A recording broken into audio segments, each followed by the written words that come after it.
Hello, my name is Chloe. Welcome to my channel. Today I'm bringing to you my top 10 middle grade TBR.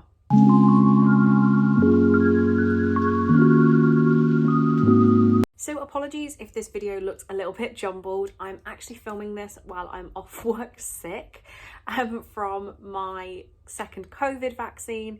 I literally feel like I've been hit by a car, but I thought it was good filming time, especially with my exams coming up. So I wanted to bring you the top 10 middle grade books I want to read. This is slowly changing, but this is a rough idea of the middle grade that I have unread on my shelves, and with hints for Believeathon being dropped by Gav, which is coming in November. I just wanted to iron out kind of what middle grade books I currently own, and yeah, it will hopefully help me plan out my TBR when we get round to November. So that's probably enough waffling. The first book I want to talk about is The House with Chicken Legs by Sophie Anderson. So I've heard great things about this from pretty much everybody who reads middle grade. This says Marinka dreams of a normal life where her house stays in one place long enough for her to make friends, but her house has chicken legs and moves on without warning. For Marinka's grandmother is Baba Yaga, who guides spirits between this world and the next. Marinka longs to change her destiny and sets out to break free from her grandmother's footsteps, but her house has other ideas.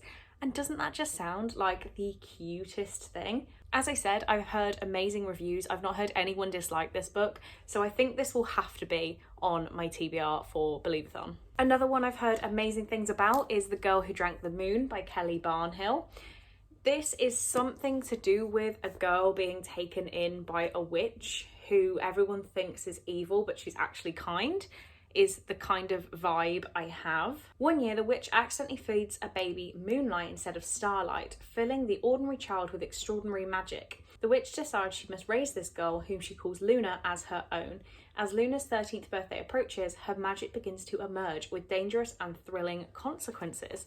So this is a book I got from a charity shop, and I realised after buying it that I'm missing a chunk of 2 pages. So I'm hoping there is someone in the community who can help me read this, and when I get to those pages, can just send me a little picture, because it's not too many words missing, but still a few. Next, we have, the name of this book is Secret by Pseudonymous Bosch. I still don't know how to pronounce that. This is a book I read when I was in year 7, so I was, 11 or 12, and it was in the school library, and I thought it was the best thing since sliced bread. But then I don't remember what this is about. I just remember that it's cool. Like, it starts off and it says, warning, do not read past this page. And the next page says, good, now I know you can trust you. Now I know I can trust you.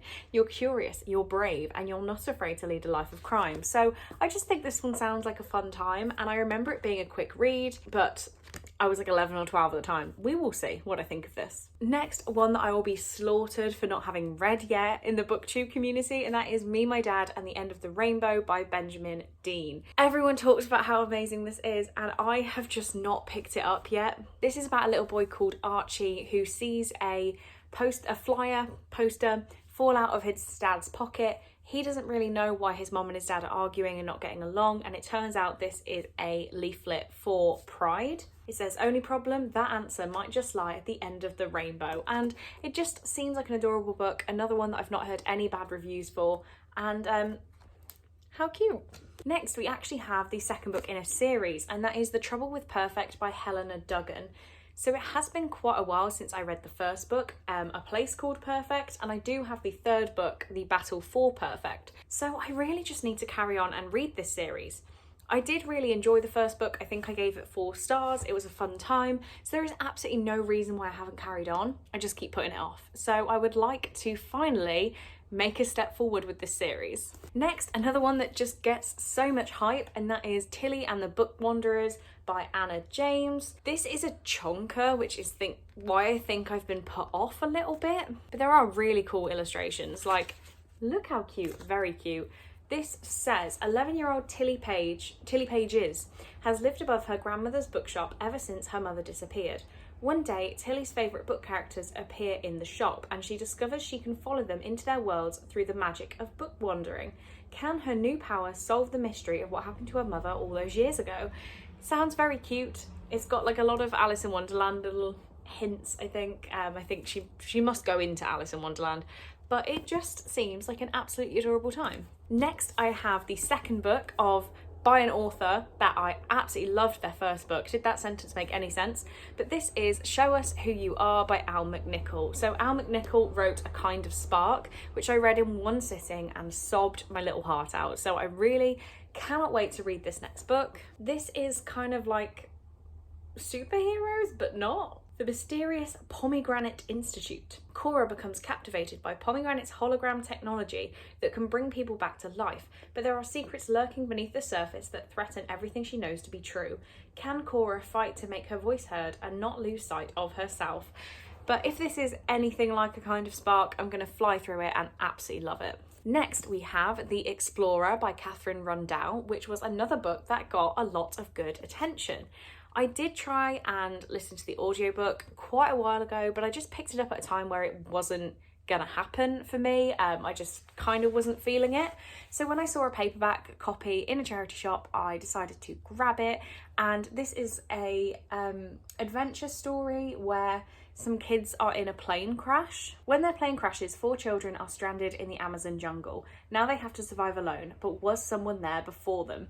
And yeah, hopefully this is just going to be a nice, like, adventurous time. And there's also really cool illustrations in this book too. I think there should be more illustrations like outside of middle grade books because they're just so cool. Then, an author you may see quite frequently on my shelves. Not too long ago, I bought 36 Jacqueline Wilson books.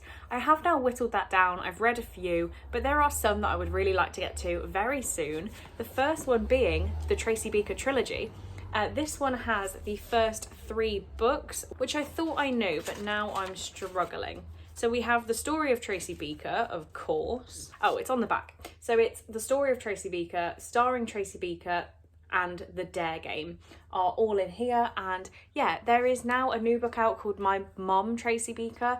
I know I read the original story of Tracy Beaker as a kid, but I don't think I carried on with them. So yeah, I hope this is going to be a really fun time. It's also very shiny, and I guess this is 3 books, but we're going to count it as 1. And the 10th and final book in this top 10 is Wave Me Goodbye by Jacqueline Wilson. So this is one that I had actually never heard of until I bought all these Jacqueline Wilson books. But I feel like if this would have been out when I was a child, I would have jumped on it. I love World War II, like evacuee stories. This would have been all I read, and I'm pretty sure it's told in letters. Okay, it's not told in letters, I've completely made that up. But it says, it's September 1939 and London is preparing for the Second World War. As blackout blinds are drawn and air raid shelters hastily built, 10-year-old Shirley is woken early and told to pack her things. She doesn't know where she's going or what will happen to her when she gets there. All she's told is that she's going on a little holiday. And I have actually seen the audiobook for this on my library app, so that will help me get through it way quicker. And yeah, it came out 2017, so I was 19 and not looking into Jacqueline Wilson's middle grade books. But I'm really hoping that this one knocks my socks off. I'm sure it will. I'm a big fan of Jacqueline Wilson books most of the time. And yeah, love a World War II evacuee story. So that's that. I'm now trying to stack all these books to show them in one go. But I've got my COVID arm. So, or as my sister nicely calls it, your jab hole. So we're going to have to shuffle. This isn't going to work. I'm in pain. Okay. So here are the 10 middle grade books I want to get to. We're just going to use my knee and pretend you can't see it. The 10 middle grade books I would like to get to relatively soon. I don't know how soon this is going to be. I am going to be taking part in Believe-a-thon, as I said, so I'm sure a lot of these will feature on that TBR, but you will just have to wait and see what I read, and when we know what's going on, I will let you know what I'll be reading. As I said in my last top 10 TBR videos, if you have any ideas for another top 10 list I can do, I've now done contemporary, thriller, and now middle grade, so if you have another category of books that you'd like to see my next top 10, then please do let me know down in the comments. But on that note, that is all I have time for today. So thank you very much for watching. I really do hope you enjoyed, and I will see you in the next one.